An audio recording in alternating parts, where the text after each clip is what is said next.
अस्सलाम वालेकुम, मैं हूं आपका मेज़बान Shabbir Kazmi. Welcome to our YouTube channel.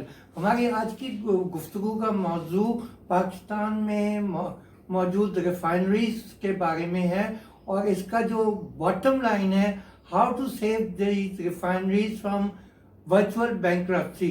क्योंकि हम जो हालात इस वक्त देख रहे हैं, ख़ासतौर से लॉकडाउन के बाद, उसके बाद रिफाइनरीज के लिए हालात काफ़ी तशवीशनाक हो गए और ख़ास तौर से इसलिए कि हम देख रहे हैं कि क्रूड की प्राइस तो ऊपर जा रही है, लेकिन उसमें there is no corresponding increase in offtake of finish product in Pakistan.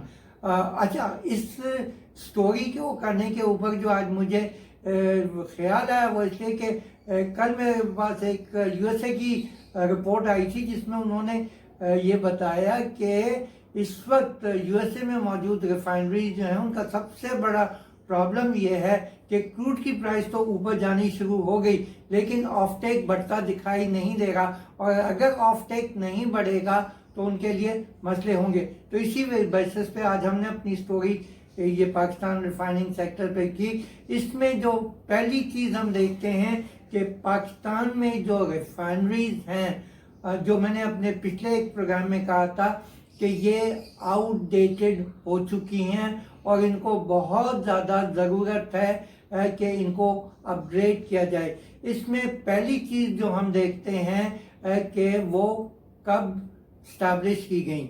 देखिए, पाकिस्तान की जो रिफाइनरी है बाइको, वो 1995 में स्टैब्लिश हुई, पार्को 1974 में हुई, नेशनल रिफाइनरी 1963 की है, अटक रिफाइनरी 1978 की है और पाकिस्तान रिफाइनरी अगेन 1960 की है।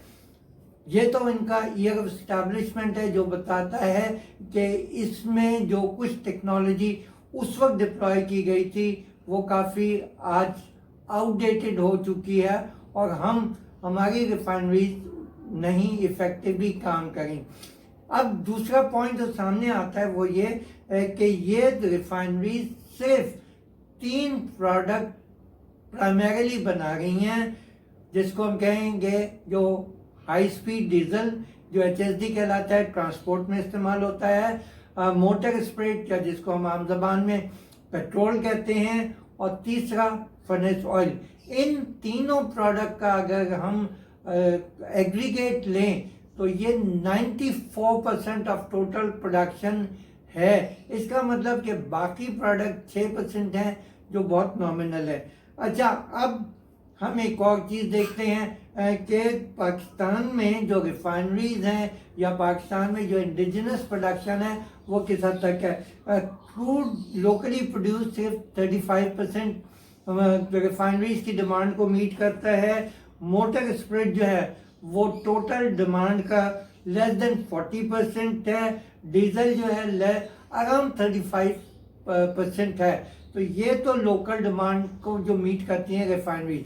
बाकी सारा का सारा हिस्सा जो है वो इंपोर्ट किया जाता है। और बाज़ वक्त हमने ये भी देखा कि जो OMCs हैं उन्होंने रिफाइनरी से माल लेने के बजाय इंपोर्ट करने को प्रेफरेंस दी। उसकी वजह अब आप देख लीजिए, बाइकों की इस वक्त कैपेसिटी यूटिलाइजेशन जो FY19 में थी, फाइनेंशियल ईयर 19 में, रफली एक साल पहले की अगर हम बात करें तो बाइकों की कैपेसिटी यूटिलाइजेशन 33% थी, पार्को 88, नेशनल 77, अटक 93 और पाकिस्तान रिफाइनरी 76।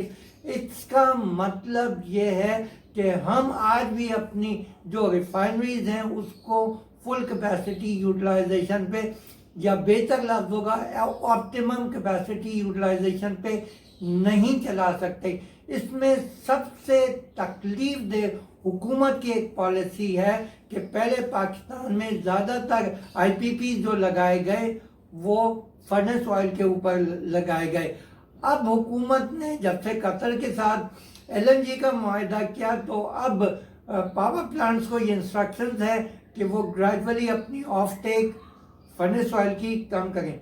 लाजमी बात है, अगर हमारे रिफाइनरीज फर्नेस ऑयल बनाएंगी تو اور لیکن پاور پلانٹ ان کو نہیں لیں گے تو ان کے پاس ایک کرائسس کی سچویشن آئے گی. تو ہمیں جو اس وقت سب سے بڑا مسئلہ یہ ہے کہ ان ریفائنریز کا آف ٹیک کیسے بڑھایا جائے, بالخصوص فرنس آئل کا آف ٹیک کیسے بڑھایا جائے, ان کو ممکنہ بینکرپسی سے کیسے بچایا جا سکے, اور حکومت اس سلسلے میں کون سے انسینٹیو دے سکتی ہے تاکہ یہ ریفائنریز اپنے آپ کو اپ گریڈ کریں.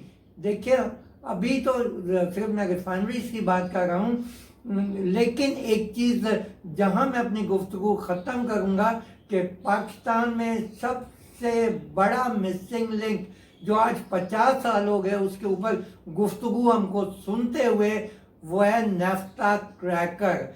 نیفتا کریکر کے بارے میں نے اپنی زندگی میں ارلی 70s یا مڈ 70s میں بات سنی تھی, اور مڈ 70s سے مطلب آپ یہ لگائیں کہ تقریباً 25-30 سال وہ اور 20 سال, آج 50 سال سے ہم نیفتا کریکر کی صرف گفتگو کر رہے ہیں, لیکن ہم اس کے اوپر کوئی پروگریس نہیں کر سکے.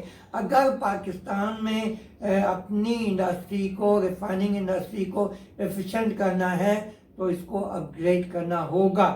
اجازت دیجیے, اللہ حافظ.